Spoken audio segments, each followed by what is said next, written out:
सभी future medicos और parents को वेद प्रकाश बेनीवाल का नमस्कार। आज के इस वीडियो के माध्यम से हम जो 2 दिन पहले एक वीडियो बनाया था जिसमें हम लोगों ने बताया था कि जो एनएमसी की तरफ से एक रिप्लाई आया है, एनएमसी क्या चाहती है कि सारे स्टूडेंट्स को उन कंट्री में रजिस्टर्ड होना चाहिए। ये सीरीज़ कहाँ से शुरू हुई थी और क्या क्या प्रूफ हम लोग के पास में थे जिसके व्याप पे हमने सारी चीज़ें बोली। तो ये वीडियो हम शुरू करते हैं। इससे पहले मैं आपसे सभी से ये ज़रूर कहना चाहूँगा कि यदि आपने ये वीडियो एंड तक नहीं देखा है तो आपके कन्फ्यूज़न फिर भी रहेगा, इसलिए प्लीज़ आप 5 से 6 मिनट का टाइम निकाल के इस वीडियो को एंड तक ज़रूर देखिएगा, जिससे एग्जैक्टली आपको हर चीज़ का प्रूफ देखने को मिले कि कहाँ कहाँ क्या क्या डेवलपमेंट हुआ। जैसे कि आप सभी को मालूम है कि जब FMGL 2021 आया था उसमें जब डिटेल्स दी गई थी रजिस्ट्रेशन के लिए, तो उसमें हम आपको स्क्रीन पे दिखा रहे हैं कि उसमें क्या लिखा हुआ था कि registered with the respective professional regulatory body और otherwise competent to grant licence to practise medicine in the respective jurisdiction of the country in which the medical degree is awarded and at par with the licence to practise medicine given to citizen of that country. उसमें हम सभी ने यही interpretation किया था कि आप उस कंट्री में लाइसेंस पाने के लायक होने चाहिए और यही कंटिन्यूएशन में था। उसके बाद जब FMGL 2021 को लेके एक FAQs जारी किए गए थे एनएमसी की तरफ से, उसमें एक FAQ डाला गया था कि do FMGs need to be registered in that country which award them the degree. उसमें लिखा हुआ था yes, FMGs need to be registered with the respective professional regulatory body और otherwise competent to grant licence. जो same चीज़ gazette में लिखी थी वो सेम चीज़ यहाँ थी, तब भी सभी का इंटरप्रिटेशन सेम वे में चल रहा था। जो हमने 2 दिन पहले वीडियो बनाया उसका वीडियो बनाने का आधार क्या था, अब मैं आपको वो बताना चाहूँगा। नेशनल मेडिकल कमीशन ने जो writ petition honourable Delhi high court में फाइल की गई थी इस गैजेट के अगेंस्ट में, जो कुछ पॉइंट्स के ऊपर 54 मंथ्स का कोर्स ड्यूरेशन क्यों होना चाहिए, 48 मंथ्स का कोर्स क्यों नहीं वैलिड है, और ये जो इंटर्नशिप के और इस पॉइंट्स को चैलेंज किया गया था। इसके रिप्लाई में एनएमसी ने जो ऑनरेबल दिल्ली हाई कोर्ट में रिप्लाई किया है उसमें लिखा हुआ है, जो हम आपको स्क्रीन पे दिखा रहे हैं, उसमें दिया गया था registered with the authority competent to grant licence to practise medicine in the concern country.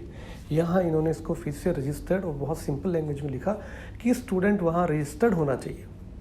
अब कल फिर से एक नया ड्राफ्ट आया है नेशनल मेडिकल कमीशन की वेबसाइट पे, जिसमें इन्होंने दिया है लाइसेंस टू प्रैक्टिस मेडिसिन 2022।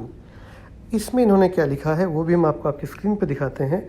और इसमें इन्होंने दिया है कि is recognised and registrable as medical practitioner in that country.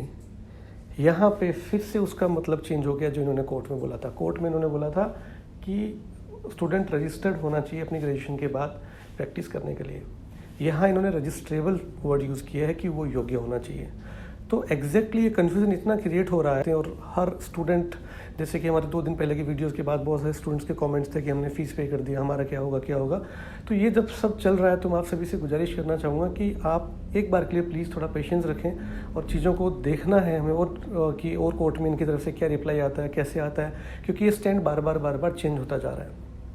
कहीं पे घुमा फिरा के स्पिन करके इतनी बात बोली गई है जो आम इंसान शायद समझ नहीं पा रहा हो या ये उसको समझाना नहीं चाहते हैं। फिर कोर्ट में बहुत इजी वे में बता दिया कि स्टूडेंट रजिस्टर्ड होना चाहिए और कल फिर से जो आया उसमें शुड बी रजिस्ट्रेबल कर दिया।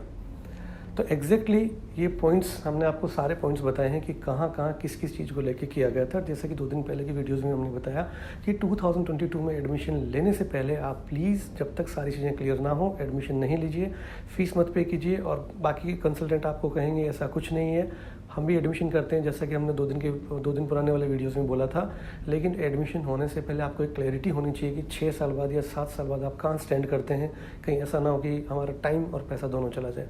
हमारा उद्देश्य सिर्फ यही है कि जो अपडेट आए उसको सही रूप में एकदम बिना किसी काट छांट के, बिना किसी तरीके की मॉडिफिकेशन हमारे फ़ायदे के लिए या किसी कंसल्टेंट के फ़ायदे के लिए किए बिना हम आपको सब सच बताएं, सब दिखाएं। आप अपने विवेक से भी इन सब चीज़ों को सोच सकते हैं या आप भी इन सभी एस्पेक्ट्स के ऊपर किसी न किसी से अपनी लीगल राय भी ले सकते हैं। ये सारी जो भी हमारे पास स्क्रीनशॉट्स थे ये सब हमने सारे ऑथराइज प्रूफ के आधार पे ही हमने आपको दिखाया है। इसके बाद भी यदि हमारे पास कोई और अपडेट आती है या आपका कोई डाउट रहता है तो आप दिए गए व्हाट्सअप नंबर पे मैसेज करके पूछ सकते हैं या इस वीडियो के नीचे कमेंट भी कर सकते हैं। और वीडियो के एंड में मैं आपसे सभी से ये जरूर कहना चाहूँगा कि यदि आपने हमारा चैनल सब्सक्राइब नहीं किया तो प्लीज़ चैनल सब्सक्राइब कर लीजिए, बेल आइकन बटन को प्रेस करना नहीं भूलिए, जिससे आगे आने वाले हमारे हर वीडियो का नोटिफिकेशन आपको टाइम टू टाइम मिलता रहे। धन्यवाद।